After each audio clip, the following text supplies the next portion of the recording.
Greetings and salutations of peace. You are now in tune on the one, the force itself. At this time, we call it the Master Blaster Jamming. I am your host for the Underground News Network, Ital Ayman I.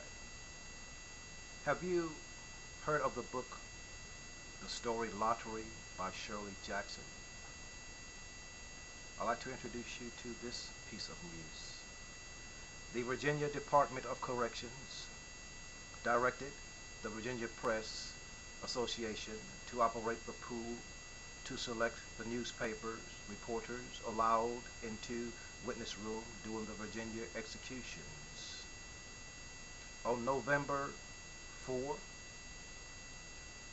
will be the execution of John Allen Muhammad. At its July 10, 2009 meeting, the Virginia Press Association Board of Directors agreed to a new tier lottery system, note lottery system, where VPA would draw names for 2 execution witnesses, seats. Applications from papers in the coverage area where the crime occurred will be entered into a lottery for the first seat. And all other papers, including those not drawn for the first seat, will be entered into a lottery for the second seat. VPA's witness pool will follow rules recommended by the statewide Freedom of Information Committee. Participation in the pool will be limited to 1 entry per newspaper, and it goes blah, blah, blah. I inquired of media credentials, being that in the year 2003, Underground News Network covered the trial of our brother John Allen Muhammad the whole time. We were the only independent news source and the only block news source to cover the Beltway Sniper trial. My concern here is that the Virginia Press and the Department of Corrections have capitalized off of this event like they did in the year 2003, but Jah blessed me to be there at that time.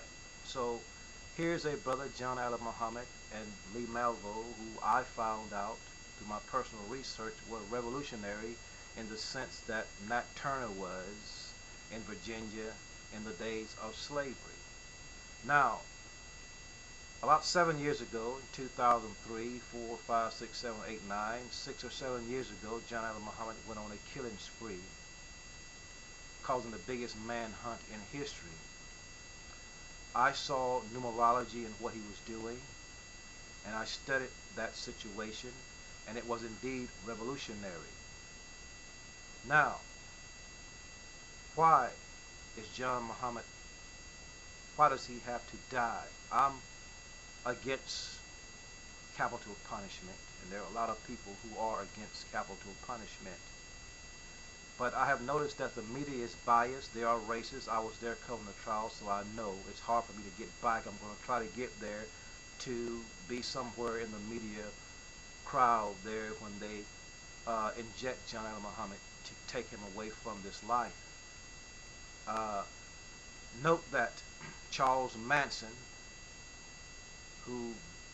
whose family murdered people back in the 60s. His families were inspired in part by Manson's prediction of Helter Skelter. It was an apocalyptic war he believed would arise from the tension over racial relations between blacks and whites. So he killed, in the Tate LaBianca killings, he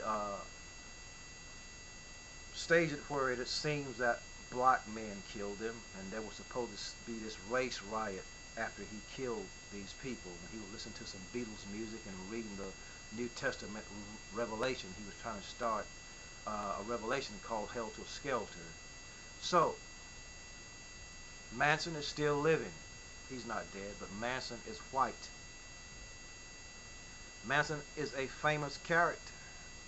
Manson even has a web page called MansonDirect.com. Check that out. Manson is still living.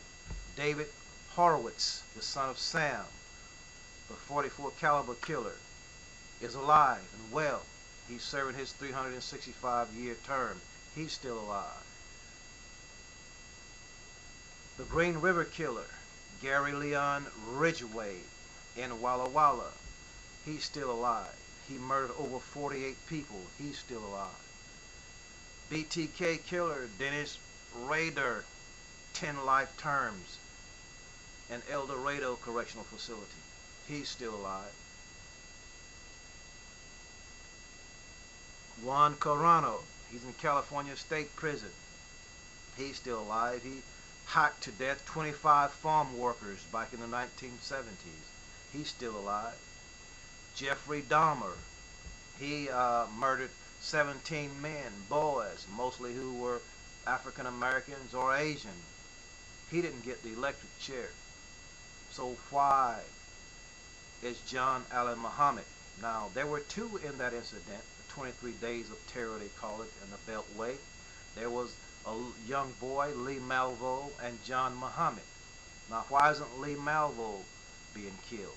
It reminds me of Malcolm X and the Honorable Elijah Muhammad, how the media and the system turns the younger one against the old one, saying that the old one influenced the young one and causing the young one to turn against the old one. You are now in tune on the one, the force itself. At this time, we call it the Master Blaster Jamming. Let us not be so quick to say that what Muhammad did was wrong. Let us look at the biasness here. Let us look at the racism here. I feel that it's apropos that we, like Bob Marley say, how long will we sit aside and watch them kill our prophets? I am your brother, Ital Ayman I, of the Underground News Network. Nice to be back with you. Peace.